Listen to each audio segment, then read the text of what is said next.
Hey, Basil and Guns. This is Johnny up in North Idaho. We just love the opportunity and appreciate what you guys do, and just love to say a quick prayer. Dear Heavenly Father, we come before you, Lord. We give you thanks. We thank you for what you're doing, who you are, and what you already done for us, Lord. We thank you for your ability to be with us and know what we need and meet us there. So we ask that you be with Basil right now as he needs you, and also Gans as he's doing your work, Lord. And we ask that you be with our friends and family that don't know your voice and don't rely on it like they should. So, Father, we ask that you bring people around them to surround them, or even introduce this to this content and your grace and your love through your Holy Spirit. And in Jesus' name we pray. Amen. Thank you, guys. Love you.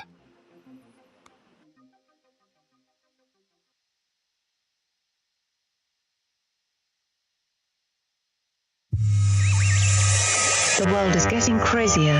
People are acting more and more insane. The end of the world is tomorrow. Tomorrow. There's only one thing to do when the world is falling apart. Listen to Basil and Gons as they discuss this week's news and events through the lens of Bible prophecy. You are listening to Canary Crime News Talk. You're listening to Canary Cry News Talk. It is May 17th, Wednesday. My dudes. Episode number 624. Did I already say that? GORDIE sighting. My name is Gans, director of the Age of Deceit films. Wife calls me the Cabana Boy, your favorite Asian provocateur for Christ. Live to tape from California to bring you the best news, which is the gospel message of Jesus Christ, while reporting the egregious with a well-rounded, biblically grounded take on world events. And today's emergent phenomena is data again. I think data was the emergent phenomenon a few episodes ago, but since data is the new oil, I'm noticing a theme that pretty much every story that we cover today will have something to do with data collection, data gathering, data processing. It's all about data. I guess it's just the times we're living in. It's the shape of our economy as we head into the future. Lest the Lord returns. I think the idea here is to have every atom in the entire known world, universe, whatever you want to call it, tracked or captured in some kind of system, some database somewhere, using mirrors, little sensors. And they reflect back the things of the world and the things of the human mind. It just seems like we're building the interdimensional portal right in front of us. So anyway, there you go. That's our immersion phenomenon today. And let me give you a quick rundown because that'll explain Basil's absence as well. Oh, look, here's Basil. Let me bring you up to speed. All right, we're going to start off with a FLIPPY update and then a Basil update, which is kind of one and the same, but it'll be good. It's good news, folks. Good news in the works. Then we are going to talk about the Pentagon making race-specific bioweapons, at least That's what the Chinese are accusing them of doing. Of course, maybe the Chinese are doing their own version of that, but yeah, it's all about ethical and moral high ground when it comes to the modern geopolitic. Then we'll talk about the beast system, Sam Altman in the news, OpenAI, ChatGPT, WorldCoin getting some funding, and the worlds are colliding, folks. And the Oracle orbs that verify your biometrics is right around the corner. And he's, helping shape AI policy. But then we'll dive a little bit deeper into AI deepfakes. It's really becoming the theme and topic on Capitol Hill. It's there's guys doing examples of AI right there in hearings and stuff like that. But really, the deepfake conversation is a political one, and we'll see how things are evolving in that regard. And then we will touch on Fetterman. We've talked about Fetterman. We had an episode, MK Fetterman, a few episodes ago about his strange connection to VR, psychotherapy type of stuff, or psychotropic, or psychedelic, I guess. Psychedelic research in VR and mental health. And there's a connection there, but I think something is going on that's pushing the world into sort of a Neuralink situation. Then we'll talk a little bit about the metaverse. I know a lot of tech stuff today, but that's what's happening. And then at the very end, oh no, we got more. We got bird flu stuff. We have COVID-19 update. Oh my gosh, the music stopped. NASA warns of death. And then, of course, some Antarctica stuff that has to do with more data. That's right. But without further ado, let's get things going with a FLIPPY update. FLIPPY update. Do you want fries with that? All right. The FLIPPY update. What is it? It is... I always forget. It's a colloquial name. That's hard to say. Colloquial name for the disembodied robot arms that are taking our jobs, enslaving our children, and flirting with our spouses. We use talking about FLIPPY as a way to explore the fun and exciting ways that robots are taking over the world and how there's nothing we can do about it. Of course, Basil picked up on the whole concept, made it a whole segment years ago, and we've seen the progress of the takeover. And, I don't know what order to do this. I guess I'll just do Basil's update first because, I think you guys are wondering where he is, how he's doing, and I'll let him explain. Hey everybody, your best buddy Basil here with a significantly shorter Basil's Appendix update. I'm sorry, the last one was so long, I didn't know what to add, what not to add. I told Gons to edit it. I guess it was kind of long. But thank you again and again and again for everybody's response and support and prayers and everything. Apologies, I have not been able to get back to any messages or tweets or anything like that. Honestly, it's just too much now. It overwhelms me. I see them. They make me feel warm and fuzzy inside. But the idea of sitting and responding to them seems like a monumental task that makes my side hurt. Get it? So, update. Weird thing.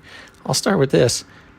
So far, have not been sort of black-bagged and dragged into a back room or sacrificed or anything like that. None of that so far has been sort of eerily normal since the last update.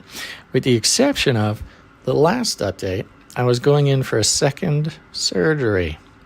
I believe the following day. And I woke up very early that next day to a doctor standing over me, a surgeon standing over me.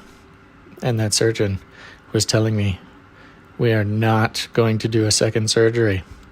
So I didn't get a second surgery. They said they were just going to let the problem fix itself. Which, look, I'm no doctor, but I am very experienced at letting the problem fix itself, which sometimes it does, sometimes it doesn't. Come on, folks. So that's what I'm currently doing, is letting the problem fix itself. I'm happy to report that I am no longer in sort of constant 24/7 agony. You can probably tell by my voice that my abdomen is still quite tight, quite painful, but I don't, breathing is actually possible now. So, improvement, what's the word? Progress. That's the word. I don't know what that means, that I forgot the word progress.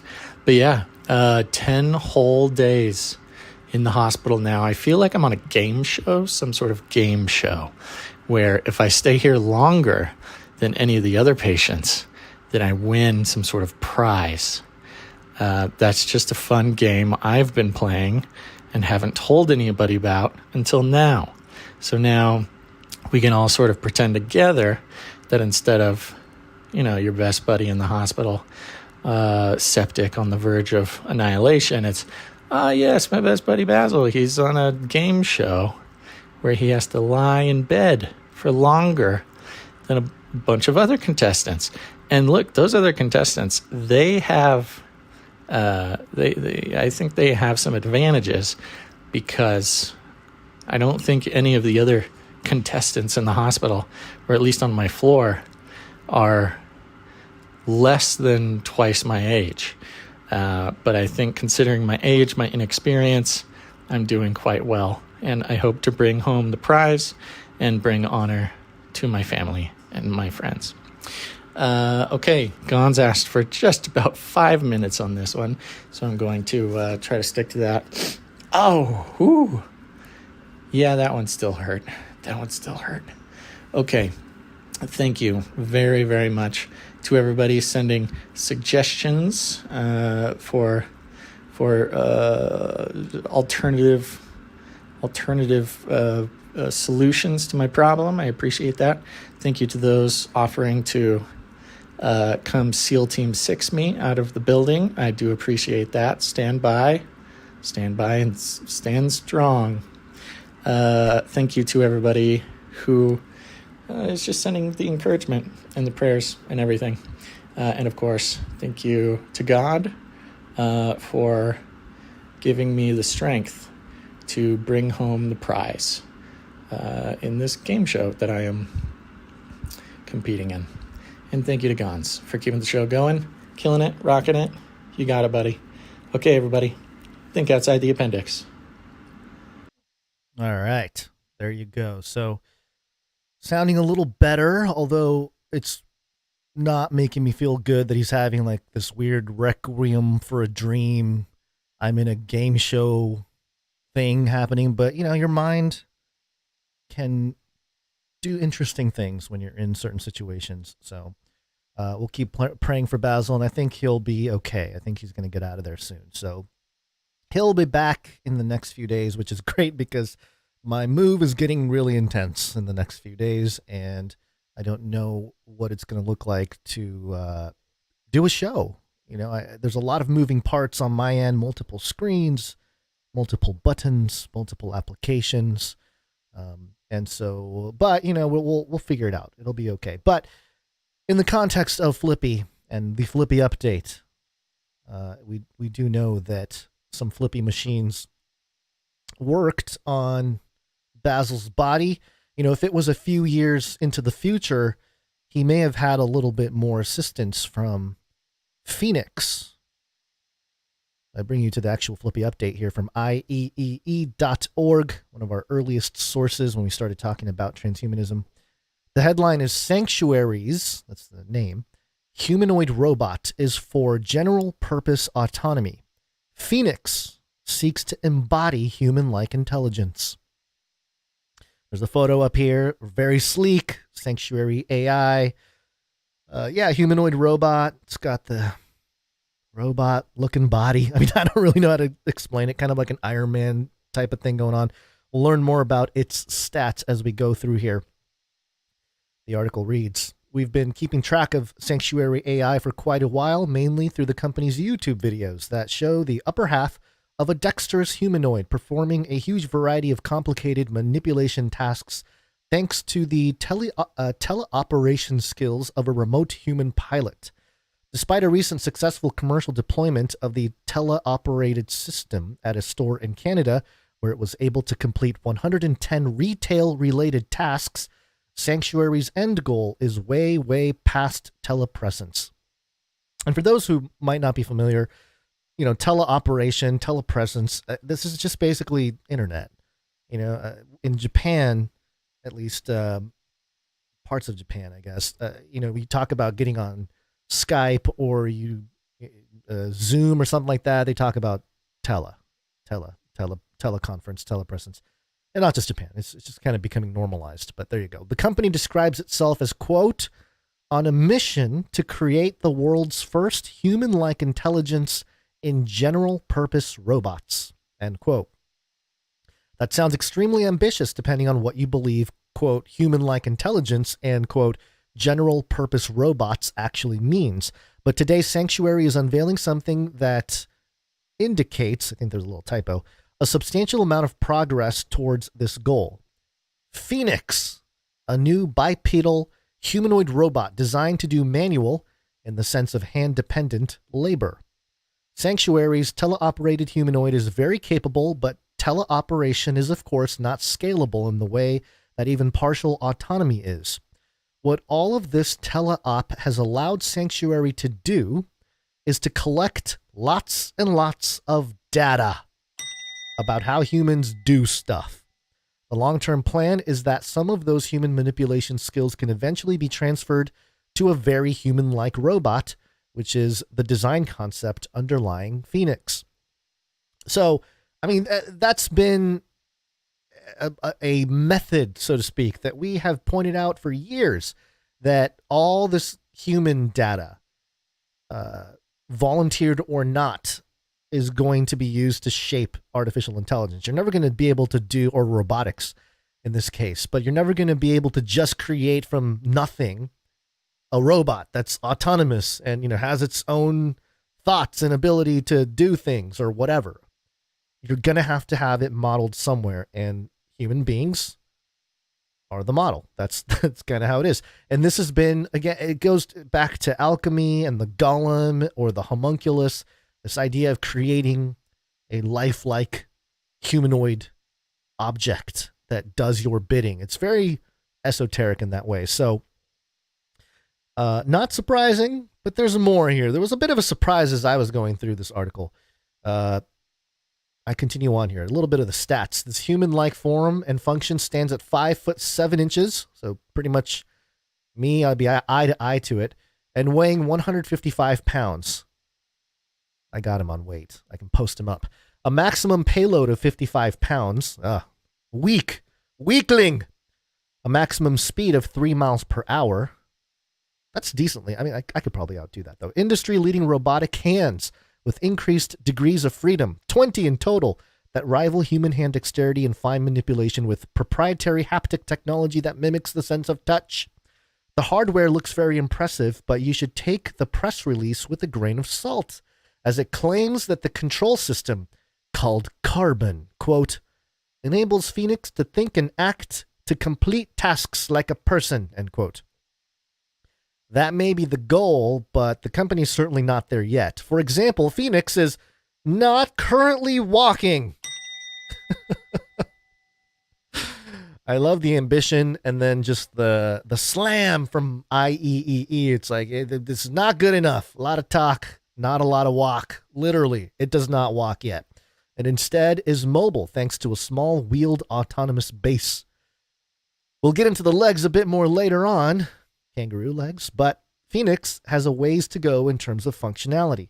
This is by no means a criticism. Robots are super hard, and a useful and reliable general purpose bipedal humanoid is super duper hard.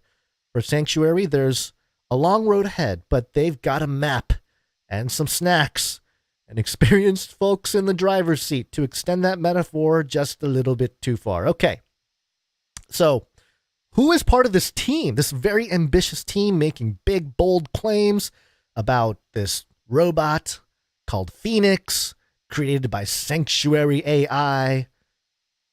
Well, let's find out. Sanctuary plan is to start with telepresence and use that foundation on which to iterate toward general purpose autonomy. The first step actually doesn't involve robots at all. It's to sensorize humans and record their movements while they do useful stuff in the world.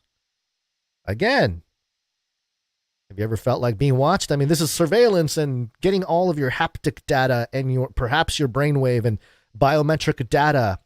And then the company's specialty will be to take that data and turn it into actual robot activity that does work in a factory or whatever it may be, in your home. Let me continue on here. To better understand this perspective, we spoke with GORDIE Rose, Sanctuary AI founder and CEO. Oh, that's a name we haven't heard in quite some time. GORDIE Rose. If you don't know, we tracked GORDIE Rose many, many years ago. He was head of a little company called D-Wave, who claimed to have quantum computing figured out. He had these big displays where it looked like a refrigerator, and it's all, sub-zero temperatures, and there's a microchip in there, and he's talking about how he's, figured out quantum. Although a bunch of people were like, no, you haven't. This is like a very fancy art project. This is not actual quantum computing. But more so than just his claim of creating an actual quantum computer were some of the words he said in lectures that we've documented over the years. I think I documented some of this in Age of Deceit.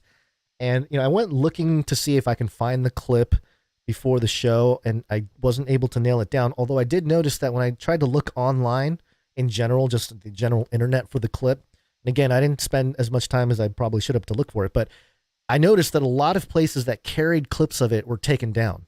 So, whatever that means, it just suggests that this is an aspect, maybe a part of his history that he would not like to stick around. But basically, he said in a lecture talking about D-Wave and the whole quantum computer thing years ago. This is like 2016, 2017, maybe. Here's the quote. First off, he talked about how they're summoning things with quantum. And the quote was, "This thing we are summoning into the world now are not demons, not evil, but more like the Lovecraftian great old ones. They are entities, not necessarily going to be aligned with what we want." Which is hilarious. He's like, no, they're not demons. They're science fiction monsters, ancient science fiction interdimensional monsters. Oh, okay, GORDIE Rose. So like demons then. Like, what are you talking about, dude? But anyway, that's the guy. This is the guy who created Sanctuary AI and is claiming that he's going to collect all of our human movement data and turn it into useful robots. And look, I think this guy is just a really good, elaborate salesman.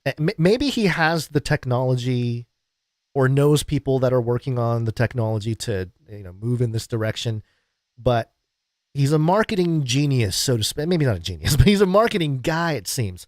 Maybe it backfired on him that the only people that really started talking about his claims were people like us, like the truther people saying like, this is nuts, man. What are you talking about, dude? You're summoning Lovecraftian great old ones in your computers inside refrigerators on your microchips. Like, what? If that's real, then you're kind of making our point about all this stuff that we're talking about, the beast system. So the rest of this article goes into a interview format, and let's see, there's a couple things that I have highlighted here. Step 2 is the automation thing. So I think he's talking step 1 about, grabbing all that data. Step 2 is the automation of things that humans can do. This is a process, not an event. Okay, so he's setting up expectations here. This idea that robots are going to be able to fulfill boring day-to-day duties, carrying things, putting things away, doing sort of your mundane job. It's a process to get to that point. It's not an event. Although people that talk about the singularity would describe it as an event that goes vertical. So In any case, the way that we do it is by using a construct called a cognitive architecture, which is borrowed from cognitive science. It's the idea that the way the human mind controls a human body is decomposable into parts, such as memory, motor control, visual cortex, and so on. When you're engineering a control system for a robot, one of the things you can do is try to replicate each of those pieces in software to essentially try to emulate what cognitive scientists believe the human brain is doing. So our cognitive control system is based on that premise, and the data that is collected in the first step of this process become examples that the cognitive system can learn from, just like you would learn from a teacher through demonstration. The way the human mind evolved and what it's for is to convert perception data of a certain kind into actions of a certain kind. So the mind is kind of a machine that translates perception into action. If you want to build a mind, the obvious thing to do is to build a physical thing that collects the same kind of sensory data and output, the same kind of actuator data, so that you're solving the same problems as the human brain solves.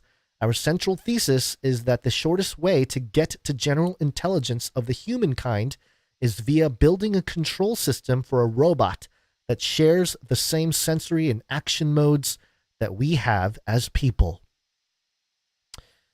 Again, I mentioned the alchemists and those trying to create the golem. And, you know, the tactics used in the medieval times to try to recreate this were much more crude.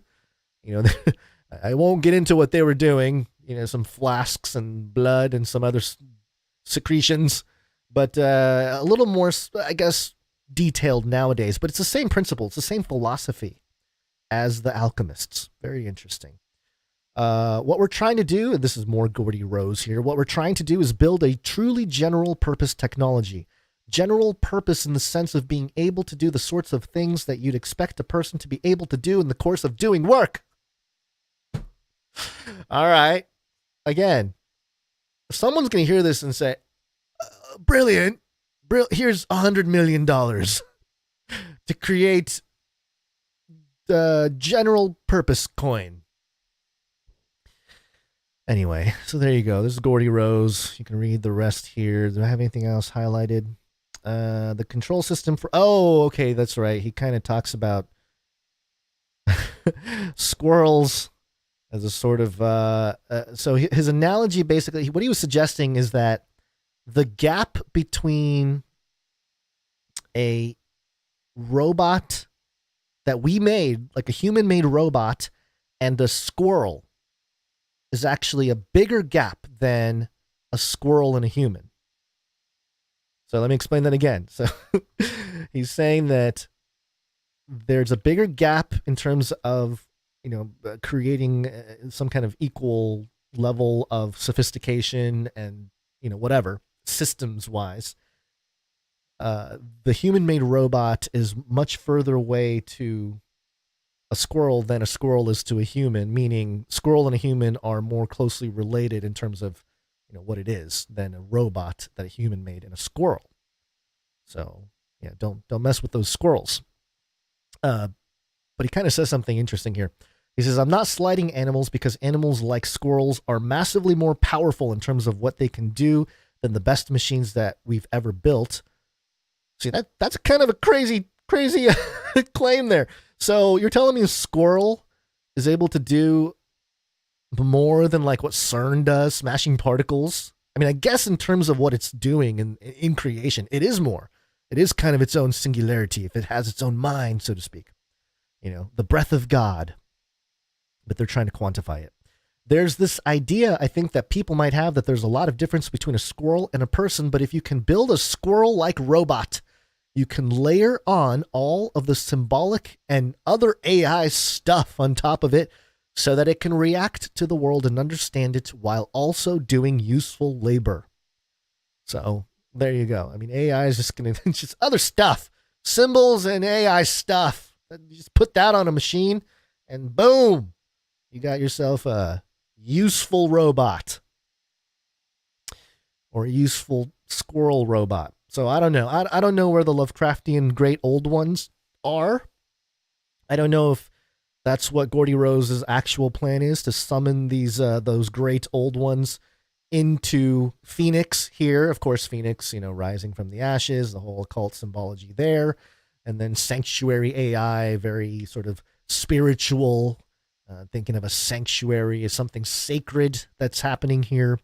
So all of the marketing is aligned to this very interesting individual named Gordy Rose, pushing for, I will give him some credit in the marketing context. He is trying to really niche down. I mean, if you want to get into the robot world and get some funding, you got to niche, and he's like, I'm going ultra practical.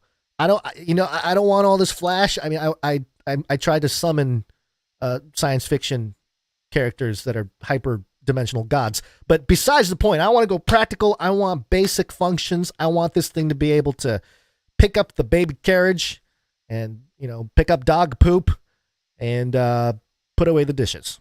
That's what we need.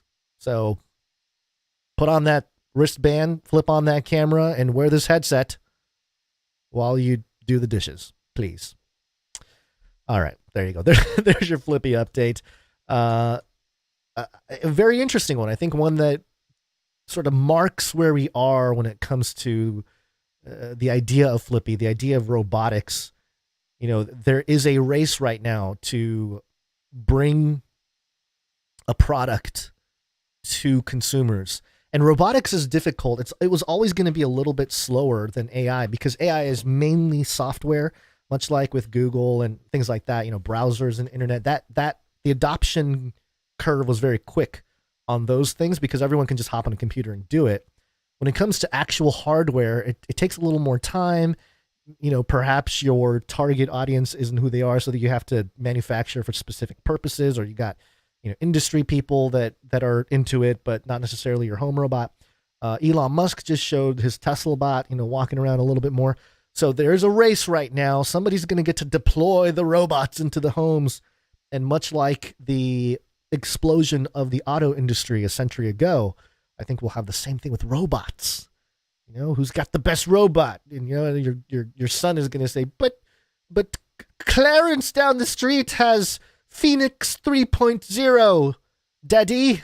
And I'll say, hush, our Phoenix 1.0 is plenty. We don't need the upgrade. And then Phoenix 1 dies, and then your child cries, and then you've traumatized them for life. This is how the mind control works. And so there you go. All right. All right, there's your Flippy update on this very wonderful Wednesday. It is Wednesday, my dudes.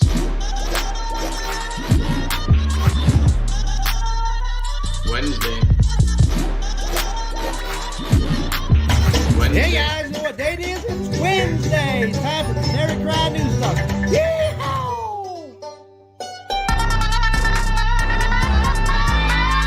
Wednesday, my dudes. It is Wednesday, my dudes.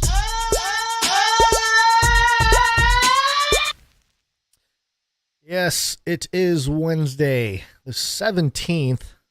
So I'm down to about the last 10 days or so in the old place. And the transition is stressful. I keep saying that.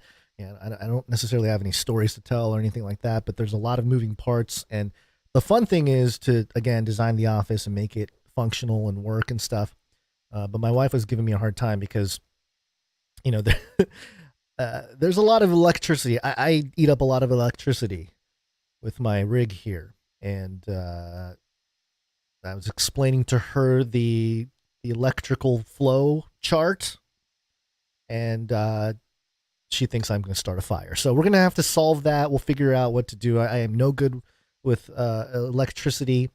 For some reason, just never learned or got into electrical stuff.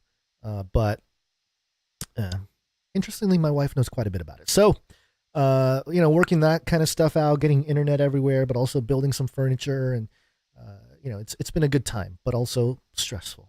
And I'll be showing some pictures and stuff of the the progress in terms of making that office, because it really is the producers that make that happen.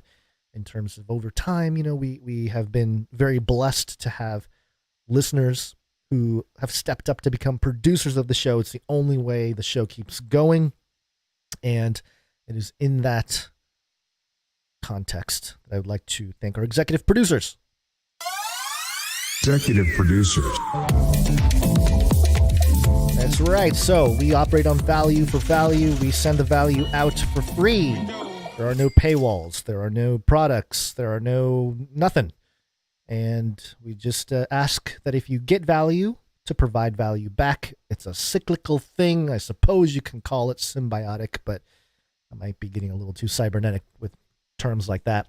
In any case, the executive producers are those who step up the extra bit and come in with their treasure, the amount of more than $100, which is very, very incredible in my eyes. I mean, it's very generous, and it really does help out. So we've had a few episodes without executive producers recently, but in general, somebody comes in with an executive producership almost every episode. And I was kind of thinking about that and how much of a blessing that is. The other day, I'm like, I don't think there's a lot of shows out there that can say that they have that level of support. So we're very grateful. Again, one of those things I was explaining to my wife, like, you don't understand. There are amazing producers. And so that's why I need 17 inputs of power. That'll be, 45,000 volts that I'll be consuming. No, it's not that much, but in any case, we have one executive producer as of right now. If somebody came in afterwards, I may miss you, but that executive producer is Arnold W. Thank you very much, Arnold W. He came in with a nice clean number, which means that we will not read the amount. If he wants to read the amount, come in with a fun number that's not a boring number. And not that some numbers are more boring. It's just clean, 0 cents. That tells us don't read it. 33 cents or like 77 cents or something like that. We'll know to read it. I did not see a note from Arnold W. So if I missed that, I apologize. But thank you very much, Arnold W., our executive producer for episode 624. Where'd you find this? All right, I want to talk about the meetups real quick. Canary Cry Meetup. Go to canarycrymeetups.com. Look to see if there is a meetup near you. And we just had the NorCal meetup. We actually have a report from, am I supposed to pull up the email too? There was a couple different reports from that meetup. So I do want to play this little meetup report from the people that were there. This is Modern Day Bible Study here at Zephyr Books and Coffee Shop in Wairika. And we're going to go ahead and introduce ourselves for everybody that showed up to the Canary Cry meetup. Woohoo! Hey, this is Dame Debbie. And sorry about the typo. I actually am a dame, but I can't type. And we're so happy that Modern Day Bible Study came and performed. And you can watch it on our Facebook page. We recorded it live. She did awesome. And we have some other friends. Other friends. This is Andrew, a friend of Zephyr's books. I know Guy and Debbie. They're great people and followers of the Lord. Yep, I love Jesus, and I like to farm. All right. There's more. There's just some gaps here. Hi, this is Kelly, and it was really awesome. What? There's more. I love books, yes, and encouraging words, and I love God, so this is really awesome and encouraging. Thank you so much, you guys. And what do we say? We say, think outside the cage. All right. Thank you for that update. Thank you to everyone there. Appreciate it. Sounds like it was a good time. Small little gathering. I also got the note from Guy and Debbie. Thank you for that. And Let's see. It says we crafted a get well card for our best buddy Basil that we will get in the mail to you. Praying for a quick recovery for you, Basil. You guys are doing a great job. And your fans and supporters appreciate you. Keep it up. Blessings to you from the Galactic Zephyrland in Northern California. Thank you very much to everybody who went to that meetup. And if you'd like to find your people, people that listen to the show, there's the Glen Rose, Texas meetup coming up on May 27th and 28th. I think that's the only one other than the September Eastern North Carolina one happening in September. Yeah. So, if you're not in that area, consider doing your own meetup. All you got to do is choose a location, preferably where you are located, figure out a date and time, make a flyer, promote it, which will help you do. And, hopefully people will show up and you guys can connect and you'll have a common starting point. Kamala Harris talks about equity, which is about where everybody ends up in the same place. Well, we kind of do the opposite, I guess, where I guess it's an end point, but it's also a beginning. You come together under the banner of Canary Cry, but really you're starting your own local relationships with people. So something that's important, something that's very biblical, connect with your community of people. So there you go. That's what the church is all about. All right. Thank you very much to those who went there and were there at the meetup in Zephyrland, Northern California. Let me do a quick thing on supply drop here. Supply drop. All right. Canary Cry, supplydrop.com. Go there. You can support the show on a subscription basis, a monthly model, $33.33 a month. To stick it to the Freemasons and other occult practitioners. And what you will get is every quarter, as a gift, as a thank you from us to you, you'll receive a package every quarter that has items like a coaster, a challenge coin, guitar strings, seeds, non-GMO seeds, things like that. But also for the next 3 quarters, we're going to have Age of Deceit 1, 2, and 3 in succession. And again, it's one of those things that is it's to document the film and to actually decentralize the ownership. If you're part of this, then you get hard copies. I sold DVD hard copies years ago, but they were limited. I think I don't know. So here's 2 things. One, I had the Amazon shipping thing where they print it and send it to people who buy it through Amazon. I think that's still ongoing. I have no idea. I think they changed it up. Maybe they closed that. But then on top of that, I did print my own, I think 200-300 copies at a time, maybe a total of 1,000 copies for Age of Deceit 1 at the time. And then, that was for conferences and selling out of the back of my truck kind of thing.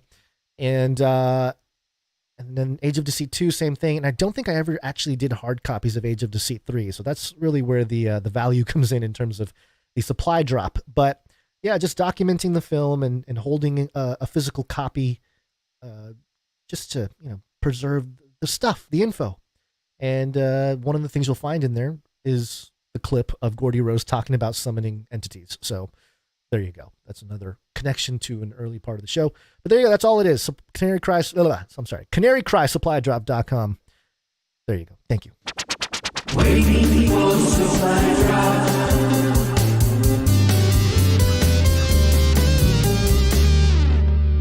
All right, let's move on. This is, again, a lot of talk about data. They all want to share their data.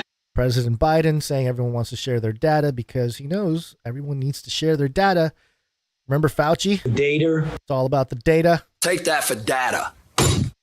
Take that for data. It's World War III. And you shall hear wars and rumors of wars. With China. Chinese show! But this whole data thing is also like a surveillance thing. Did you ever have the feeling that you were being watched? I know it's like a clash of 50 different jingles and topics, but really we are in the consolidation phase, folks. We're spiraling closer to the center of the what is it called? I don't know. Vortex. That's what it was. All right. Newsweek.com. Pentagon making race-specific bioweapons to target citizens, China says. Ooh, okay. Pretty intense. Speaking with reporters, Wang Wenbin, a spokesperson for the Chinese Foreign Ministry, slammed U.S. Secretary of State Antony Blinken, for saying a day earlier that China is collecting human genomic data against ethnic minorities in Xinjiang and Tibet as an additional form of control and surveillance. Which is hilarious because, yes, Antony Blinken, China is probably collecting human genomic data against ethnic minorities in Xinjiang and Tibet as an additional form of control. But they're also likely collecting every so-called free citizen in China, so-called because, you can kind of argue that everyone's under the Xi slave state, if you will. But, yeah, okay, Antony Blinken, all right, sure, yeah, that's pretty obvious. But also, don't you think the United States is doing the same thing? I mean, come on. The ruling Chinese Communist Party has targeted Xinjiang's Turkic-speaking Uyghur population, ethnic minorities such as the Tibetans, the religious believers who remain outside state control, for transformation through, quote, re-education. Yeah, it doesn't sound like brainwashing at all. It's just transformation through re-education. That's all it is. Blinken said Tuesday the U.S. is concerned by reports of the spread of mass DNA collection to Tibet as an additional form of control and surveillance over the Tibetan population. Quote, these claims do not hold water and mean nothing except manufacturing sensational news items, Wang said of Blinken's comments. Quote, China is a country governed by law. The privacy of all Chinese citizens, regardless of their ethnic backgrounds, are protected by law, end quote. The U.S., Wang said, quote, widely collects and uses genetic information. Quote, according to the Wall Street Journal, the Pentagon has formulated research and development plans for hitting opponents with genetically engineered weapons, he told reporters. Quote, those involved disclosed that the genomic data of Asian Chinese, European Aryans, and Middle Eastern Arabs are all being collected by the U.S. military. It's interesting. Okay, so Chinese, European Aryans, which is all white people? What is European Aryans, I guess? All right, Middle Eastern Arabs. Okay, everyone in the Middle East. All right, okay. A senior Pentagon official told Newsweek in a statement that the department, quote, is not developing bioweapons and strongly refutes the assertions that we are, at least publicly. Newsweek was not able to locate the article supposedly published by the Wall Street Journal, but is not able to say that it does not exist. I was curious about this. Somebody has to have done some citizen Google searching to figure out if there was an actual article by the Wall Street Journal. I wouldn't be surprised. I don't know why Newsweek couldn't vet that. Come on, Newsweek. That's what you're supposed to do. Wang also cited state-run news outlet RT, saying that the article published in 2017 reported that the U.S.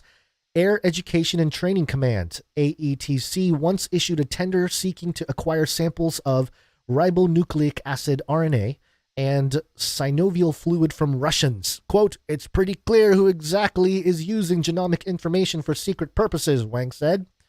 AETC spokesman Bo Downey told state-run news agency RIA Novosti in 2017 that a U.S. Air Force Research Center was conducting musculoskeletal studies to identify various biomarkers associated with trauma. Oh, that's all they were doing. Don't worry about it. They're just, no. Don't worry. Okay. The Air Force was just doing some musculoskeletal studies to identify biomarkers associated with trauma. Does that mean you traumatize them? Maybe.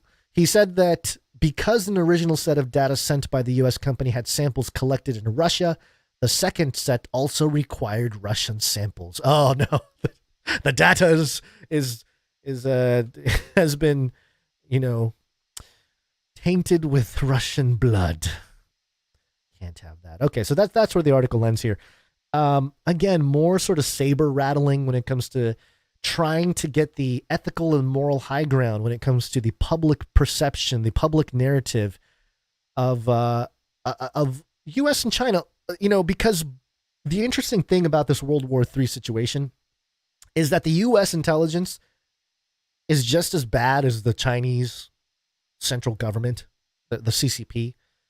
Maybe the tactics are different. Maybe it looks different. Maybe they do it in the name of a different type of thing. But really, if you look at it on objective ethical grounds, neither of them are really, upholding some kind of true ideological governance structure. Both of them have abused their power, abused their, everything. So I guess China is a little bit newer or more recent in being able to have the kind of influence they have worldwide. But man, it's tough to say. The U.S. has done quite a bit of damage around the world as well. So, and I hearken this back. The data collecting of DNA and genetic information, all that kind of stuff, we know is taking place. We know that this is part of the conversation. There's a TandDonline.com article. This is a published paper back in 2020 titled Ethical Considerations for DNA Testing as a Proxy for Nationality. And, we brought up the reparations thing in California, and it's hilarious because Newsom rejected it and said it wasn't about money. Like, all right, Newsom. But the obvious sort of direction in which we are going to verify anything anymore, who you are, what you're doing, it's all going to be in the context of a virtual environment. So what is the mechanism that is going to verify certain things like your identity? And DNA, biometrics, and all that kind of stuff seem to be where this is all headed. And it's for the security, it's your security, that kind of thing. And we'll get to that more as we get into the WorldCoin stuff as well. It's all tied in. It's this big wave of the technocracy really emerging in our world, where the technology itself is shaping everything, reshaping everything rather quickly. So the paper here, Ethical Considerations for DNA Testing as a Proxy for Nationality, it states here, the plight of global statelessness leaves millions without documentation of their nationality, and DNA testing might be the only recourse to provide evidence of heritage or relationships. So again, it's kind of the excuse. It's really the 23andMe campaign, where it's like, learn more about your ancestry, learn more about who you are, where you come from. Given the historic, but this paper, to its credit, in the abstract, here's what it says. Given the historic lessons in eugenics and the potential for misuse of personal genetic information, it is essential to consider the ethical parameters in order to guide the implementation of genetic data for such purposes. And they point out some very valid concerns. For example, empowerment of stateless individuals with evidence for citizenship proceeding as a sort of ethical concern. Are you really, quote unquote, better if you are a state, official state individual? Or is it better to be a stateless individual, meaning you don't belong to any nation, or at least any, at least perceived traditional kinds of definitions of nation? Number two, imprecise correlation between genetic heritage and nationality. That's the other thing that I immediately noticed, was that genetic heritage does not equal nationality. And as a prime example, I'm second generation Japanese American. My parents came to America. I was born in America. And so my ethnicity might be Japanese, but my nationality is American. I'm a U.S. citizen, born and raised.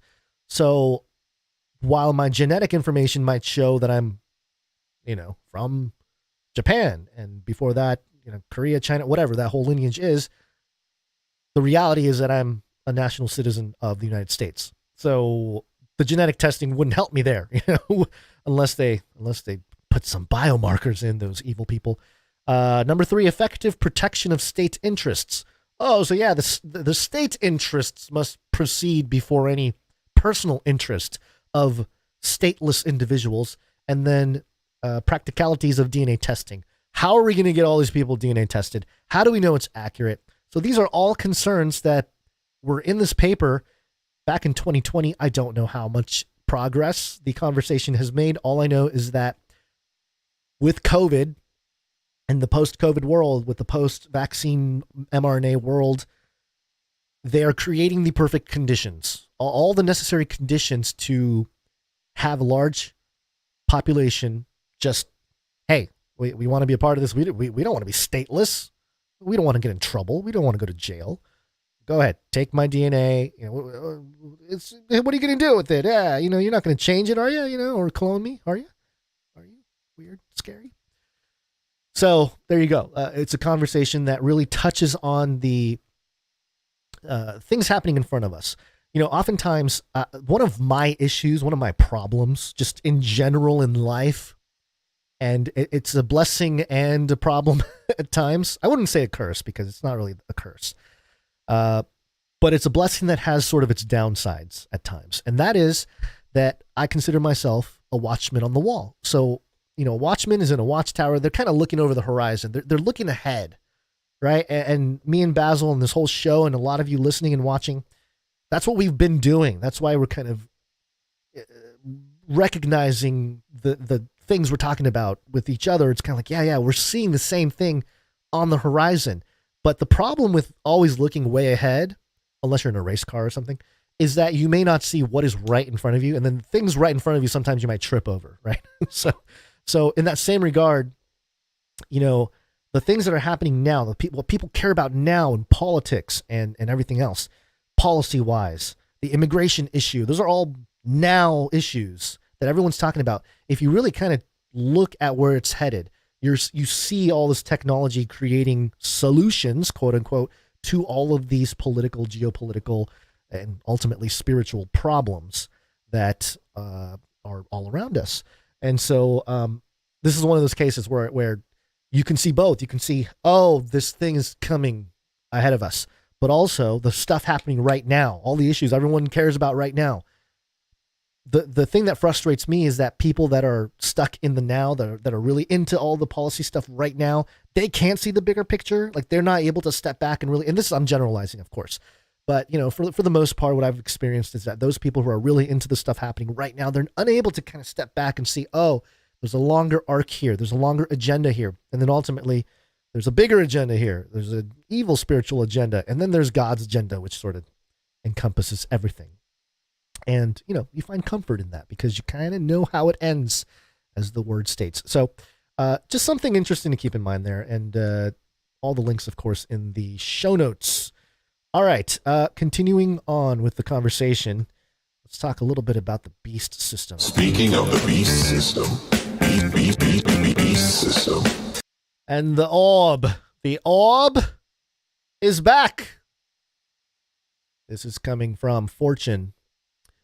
And the headline here, OpenAI's Sam Altman approaches $100 million in funding for Worldcoin, the crypto project that scans your irises to prove you're not a robot. Yeah, we've been tracking this dude for, it's been well over a year now. I think it may be close to 2. I don't know. Somebody listening might know. Here's what it says. Sam Altman, the CEO of OpenAI, is already drowning billions of dollars in venture capital funding after launching ChatGPT, the now ubiquitous chatbot that's set off the AI zeitgeist. Now, another project he's backed, Worldcoin, is nearing $100 million in funding, according to 3 people with knowledge of the deal who spoke to the Financial Times. Contributors to Altman's crypto project, which aims to convince billions to scan their irises to prove that they're human, include new as well as prior investors. Past backers are A16Z Crypto, the venture arm of Coinbase, Kozla Ventures, and Sam Bankman-Fried, the disgraced founder of the bankrupt cryptocurrency exchange FTX. All right, you got good company there. You got Coinbase, who's in a fight with the SEC, which is kind of a psyop because they're getting all these people on the side of Coinbase when really they've been doing data collection for government agencies for a while. I don't know much about Kozla Ventures, but of course Sam Bankman-Fried, Mr. FTX, rubbing shoulders with Sam Altman and even funding his thing. A spokesperson for WorldCoin declined to comment on the deal. The funding news is a bright spot in a bleak year for crypto. All right, we know crypto's down. It's all cyclical, folks. Goes up, goes down. That's the whole idea.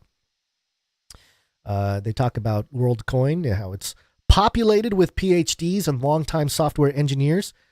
who aim to prove humanness through scanning irises to incentivize users to lend their eyeballs to the orb, a chrome ball that scans them. The project eventually settled on distributing a cryptocurrency Worldcoin to individuals who participate. Yay! Give me your biometric eye data and you get this poop coin. Fantastic. Oh, man. What is the world come to? And by the way, the meme world, meme coins are all big again with Pepe. Just recently, there's been kind of a meme focus. And I am certain, folks, within a few years, we're going to have so many different ridiculous meme coins that are in sort of our genre. We're going to have, from the more attempts of positivity and, truth, you're going to have your Yahweh coin or, Jesus. I mean, there's already stuff like that, but someone's going to do try to do a legit version of that stuff. We'll probably have, let's see, I made a list of actually ridiculous potential coins that we will see in the future. Some of these must hit. You have the word token, cherub token, probably sword token, probably lord token. I'm sure flat earth coin might already be out there. Pre-trib coin, that would be the pre-trib coin. Oh man, I would short that thing. Pre-wrath coin, I'd go long. But then you can, there's certain things that the other side so blatantly would display, maybe a beast coin, Satan coin, that'll be real subtle, Antichrist coin. What if the mark of the beast was like, I am issuing the Antichrist coin. You must get it on your forehead or right hand. And everyone's like, isn't that the mark of the beast? And then they go, yes. Yes, it is. Take it. And you say, no. Then you shall die. Nephilim coin. Somebody's going to have a Nephilim coin. And it'll get real big. Real big. Okay. Solo shows, folks. Solo shows are a test on my psyche. I'll tell you that right now. And you guys all get to experience my my psychotic breakdowns live on air. All right. So since Bloomberg first reported on WorldCoin, the project has come under scrutiny for trials of its iris scanning technologies in developed countries. We covered all that stuff. That's it. Okay, great. Yeah, there's some issues with this. People aren't so stoked about it, but hey, $100 million thrown at it. Well, we're going to print some more anyway. Why not? And the thing that's really concerning about this, Sam Altman has been a loud voice in the policy realm for AI. This is BBC.com. Sam Altman, CEO of OpenAI, calls for U.S. to regulate artificial intelligence. So the guy who came out with ChatGPT, the first mover in this AI explosion, the first product that everyone can jump onto, he gets 100 million people to sign up in a few weeks, the fastest adopted, technology platform or whatever. And then you create the crypto layer sort of on top of it. You're going to get a bunch of people to sign up for all of that, So you already have a population to test on, so to speak. But it's interesting that he's trying to influence the conversation when it comes to, and he doesn't say anything compelling, but when it comes to sort of the policy, how things, he's definitely lobbying for, things that would benefit his type, so to speak. The technoligarchs, as I've come to term them. They're technocratic oligarchs. They're technoligarchs. Those people that kind of run everything, and really it's the creation of the new class. We had all these billionaires emerge from Web 2, and now Web 2 is being shown to be inadequate to really uphold trust and commerce and everything else. So we're moving to Web 3, and with Web 3 we will have our new freshly minted billionaires and Western oligarchs that will shape how things are. And Sam Altman, which is, these names, man, they all sound like names that come from, a science fiction novel. You got Elon. There was somebody who predicted an Elon that would take over or go to Mars or something like that. You have, oops, I just did something bad. What happened? Oh no, what is going on? Escape. Let's see. How are we doing? Okay, we're good. Okay. All right. So there you go. There's more to this though, because as part of this whole Senate panel hearing that was going on, Senator Blumenthal opens AI hearing with a deepfake recording of his own. And this was published on CNN. Here's a clip of Blumenthal giving his deepfake example here. And now for some introductory remarks. Too often, we have seen what happens when technology outpaces regulation. The unbridled